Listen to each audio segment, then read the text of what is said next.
Assalamualaikum Besti. Yang suka si kerupuk, ingat ya, satu buah kerupuk kalorinya setara dengan sepiring nasi.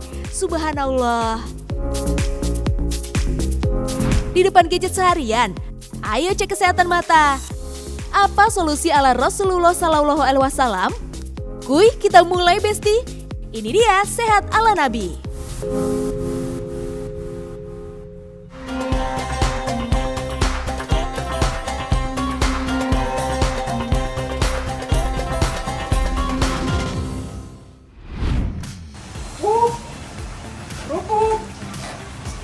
Kerupuk Pak. Oh iya, terima kasih Pak. Masih hangat dari pabriknya ini. Mungkin lain kali ya, terima kasih.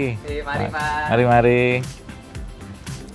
Kerupuk adalah salah satu makanan yang sangat dekat dengan rakyat negeri ini. Kalau boleh dibilang hampir semua makanan kita itu kalau nggak ada kerupuk nggak rame. Bahkan orang ada yang bahkan hari-harinya nggak usah makan apa-apa, makan kerupuk aja. Nah, sebenarnya ada apa dengan kerupuk? Baik. Ya tentunya kalau kita bahas tentang kehalalannya, kalau dia dibeli dari sumber yang halal atau mungkin diolah dengan sumber yang halal, maka tidak ada masalah dengan kerupuk. Yaitu cara kehalalan. Tapi pertanyaannya, apakah ada hal-hal yang perlu kita waspadai dalam cerita atau mungkin dalam urusan kerupuk ini? Besti, ada yang suka makan kerupuk juga nggak? Kayaknya nggak rame ya kalau nggak ada bunyi kriuk-kriuknya. Kerupuk emang udah akrab banget dengan warga plus 62. Bahkan hampir tiap daerah punya kerupuk sebagai identitas lokal. Kerupuk Palembang, kerupuk uyel yang putih melingkar-lingkar, kerupuk bawang, kerupuk telur asin, kerupuk jengkol, kerupuk udang, kerupuk merah, sampai kerupuk melarat juga ada. Gak pandang usia dan strata sosial, anak-anak, orang tua, si kaya, dan si sederhana, pasti deh minimal sekali seumur hidupnya pernah makan yang namanya kerupuk.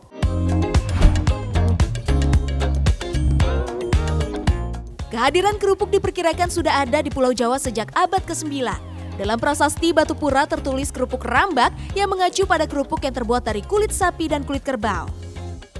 Kemudian dalam perkembangannya kerupuk menyebar ke seluruh Nusantara dengan jenis dan rasa bervariasi, mulai dari Pulau Jawa, Kalimantan, Sumatera, sampai Semenanjung Malaya. Jenis kerupuk di Indonesia semakin berkembang seperti kerupuk usek di Kabupaten Batang, Jawa Tengah ini yang terbuat dari tepung tapioka kemudian dicampur dengan sejumlah pewarna. Ada juga kerupuk kulit ikan yang terbuat dari hasil limbah pengolahan ikan yang diolah dan dibumbui sampai siap untuk digoreng. Tapi sayangnya meskipun enak kita nggak boleh tuh makan kerupuk semaunya karena ada pengaruh buruk yang mengintai di balik renyahnya kerupuk. Yang paling mudah kita cermati adalah minyak yang ada pada kerupuk yang digoreng. Ya kalau dalam jangka panjang ketika dikonsumsi berlebihan pasti akan menimbulkan mudarat ya atau masalah bagi tubuh kita karena berasal dari lemak yang tidak baik yaitu lemak trans atau trans fat. Nah itu yang pertama. Lalu yang kedua apalagi masalahnya? Kita tahu bahwa kerupuk menggunakan bahan baku yang berbasiskan gluten atau tepung terigu.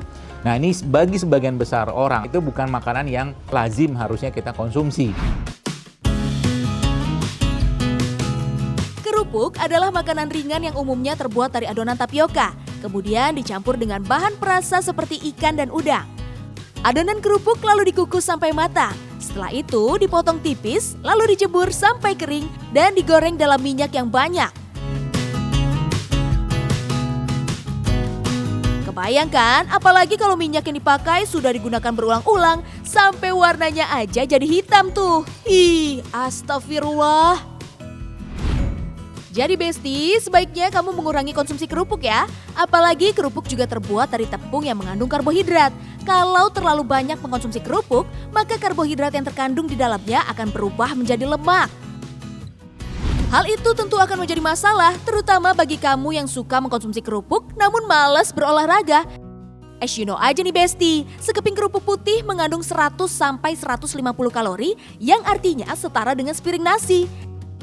Jadi, di dalam kerupuk yang berukuran kecil dan seolah tak berharga itu, sebenarnya terkandung kalori yang sangat besar dan apabila dimakan bersama nasi, tentunya akan menambah asupan kalori hingga 2 kali lipat. Belum termasuk lauk pauknya ya, nggak kerupuk sama nasi tambah kecap doang. Tapi kalau memang cuma itu doang, ya kelar sudah, karena kita termasuk menzolimi tubuh.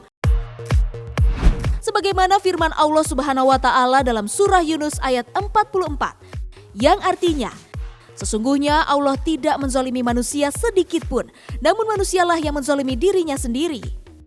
Jadi Besti, Allah sebenarnya sudah memberikan kita petunjuk menuju jalan kebenaran dan melarang ke jalan kesesatan, serta memberikan manusia kebebasan untuk menentukan pilihan. Tapi manusia sendirilah yang menzalimi dirinya dengan mengabaikan kebenaran. Subhanallah. Kita harus akui bahwa negeri kita ini ya sangat berlimpah dengan ragam jenis kerupuk ya. Di depan saya aja nih ya, ada berbagai macam warna kerupuk. Ada merah, ya ada kuning, ada putih, dan macam-macam semua. Tentunya kita harus belajar ya, dan saya sering sampaikan, mari kita mengupgrade lah pengetahuan kita tentang kesehatan. Salah satu dengan kerupuk ini, karena memang kerupuk kita tahu sebagian besar kerupuk karena dia sebenarnya terbuat dari terigu ya. Kemudian ditambahkan dengan berbagai macam perasa, kemudian juga ada lagi penggorengan ya dengan minyak yang akhirnya berubah menjadi lemak trans itu. Belum lagi kita bicara katakanlah kemasan-kemasan pada kerupuk-kerupuk tradisional ya, itu yang kurang bagus ya.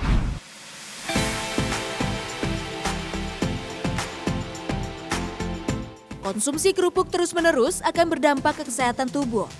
Berikut beberapa dampak buruk yang patut diwaspadai nih Besti.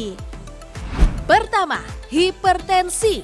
Selain minyak, kandungan lain yang sangat tinggi pada kerupuk adalah natrium. Banyaknya taburan garam dan berbagai bumbu penyedap inilah yang bisa membuat kerupuk memiliki rasa yang lebih gurih. Mengkonsumsinya dengan berlebihan tentu akan membuat kita lebih beresiko terkena masalah tekanan darah tinggi.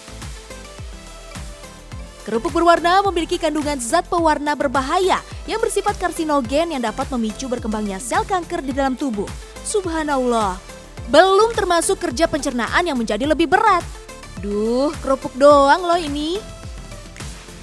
Baik, jadi memang sebagian besar ya kerupuk kan terbuat dari gluten atau tepung terigu, yang mana kita tahu bahwa tepung terigu adalah bukan bahan asli yang ada di alam ini, artinya itu sebagian besar dari rekayasa ya, sehingga kita juga perlu cari tahu tentang itu. Dan gluten merupakan salah satu bahan yang sebenarnya sangat berat bagi pencernaan kita.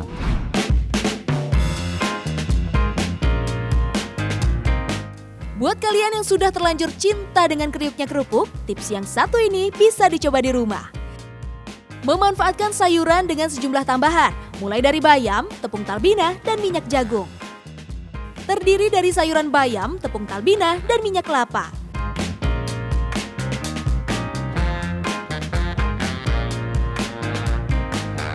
Bagi adonan tepung menjadi 2 bagian. Tepung pertama sudah dicairkan, diolah dengan tambahan garam dan bawang putih, kemudian tepung kedua dibiarkan kering dengan campuran sedikit garam. Celupkan bayam ke tepung pertama. Setelah itu, lumuri dengan tepung kering. Goreng sampai kering. Penggunaan bayam sebagai alternatif pengganti kerupuk dirasa lebih baik dibandingkan konsumsi jenis kerupuk yang terbuat dari 100% tepung. Sementara untuk pemilihan tepung talbina, karena jenis tepung ini adalah salah satu resep tibun nabawi yang terbuat dari hasil penggilingan biji gandum murni alami. Tepung talbina dapat mengobati gangguan lambung, menurunkan kolesterol, dan sakit mah. Penggunaan sayuran menjadi pengganti kerupuk seperti ini bisa menjadi alternatif buat kalian yang memiliki hobi nyemil. Pemilihan bayam sendiri bukan tanpa alasan. Bayam memiliki kandungan lutein yang merupakan warna pada sayuran yang mencegah terjadinya katarak pada mata. Bayam juga kaya akan antioksidan yang dapat memperlambat pertumbuhan kanker.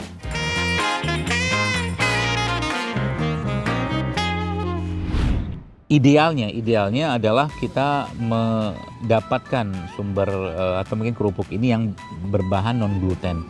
Di Indonesia berlimpah sekali bahan-bahan non gluten itu. Tadi sudah dijelaskan seperti singkong ini ya, atau mungkin kerupuk dari umbi-umbian seperti ini, atau juga bisa dari kerupuk dari buah-buahan, itu juga bisa ya. Jadi ini menjadi solusi kerupuk-kerupuk non gluten. Itu yang pertama. Lalu yang kedua, cara pengolahan, meminimalisir penggunaan minyak di sana. Jadi kalau mungkin bisa dipanggang kerupuknya atau di oven, itu juga sangat baik untuk meminimalisir masuknya minyak. Dan yang ketiga, ya gunakanlah bahan-bahan alami ketika mengkonsumsi ini atau mungkin mengolah ini.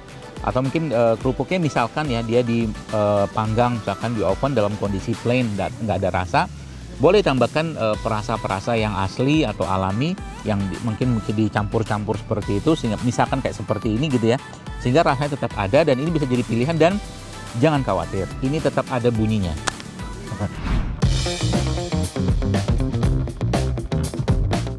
Besti, bukannya nggak boleh ya, tapi mbok ya diatur. Jangan dijadiin camilan tiap hari, pagi, siang, sore.